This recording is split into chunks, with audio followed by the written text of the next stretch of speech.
ہے کوئی ایسا 70 ماؤں سے بڑھ کے پیار کرنے والا؟ ایک گناہ جے ماں پیو دیکھے دیوے دیس نکالا، لاکھ گناہ پیا میرا مولا ویکھے پردے پاون والا۔ فرماتے میں ساری رات سسکیاں لیتا رہا، اس نے کیا کیا دیا ہے، جاؤں تو جاؤں کہاں؟ خیر فرماتے ہیں تیسرا دن آیا، میں پھر چلا گیا۔ آپ فرماتے ہیں سارا دن پھر اسی طرح گزرا۔ آپ فرماتے ہیں جب رات پڑی نا تو میں بڑا پریشان، میں نے کہا بھی وہ 2 دن تو اس کو ٹال لیا، آج اسے کیا کہہ کے ٹالنا ہے؟ پتہ نہیں وہ آگے سے کیا بولے گی، کچھ ایسا ہی نہ کہہ دے جو مجھ سے سنا ہی نہ جائے، کیا کروں؟ آپ فرماتے ہیں میں باہر ہی بیٹھ گیا اور ارادہ یہ کیا گھر اس وقت جاؤں گا جب سو گئی ہوگی، چلو باہر ہی بیٹھتے ہیں۔ آپ فرماتے ہیں باہر بیٹھا اور پھر شروع ہو گیا وہی اللہ اللہ اللہ اللہ اللہ۔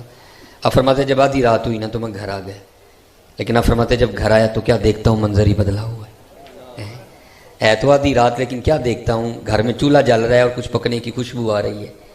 آپ فرماتے ہیں میں بڑا حیران ہوا، یہ آدھی رات کو فقیر کے گھر میں چولہا کیسے جل گیا؟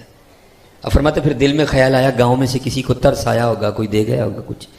آپ فرماتے میں نے جا کے نا دروازے پہ دستک دی تو بیوی نے دروازہ کھولا، لیکن آپ فرماتے جب دروازہ کھولا تو کیا دیکھتا ہوں، روتی ساری بدلی ہوئی ہے، بڑی خوش ہے اور کپڑے بھی اس نے نئے پہن رکھے ہیں۔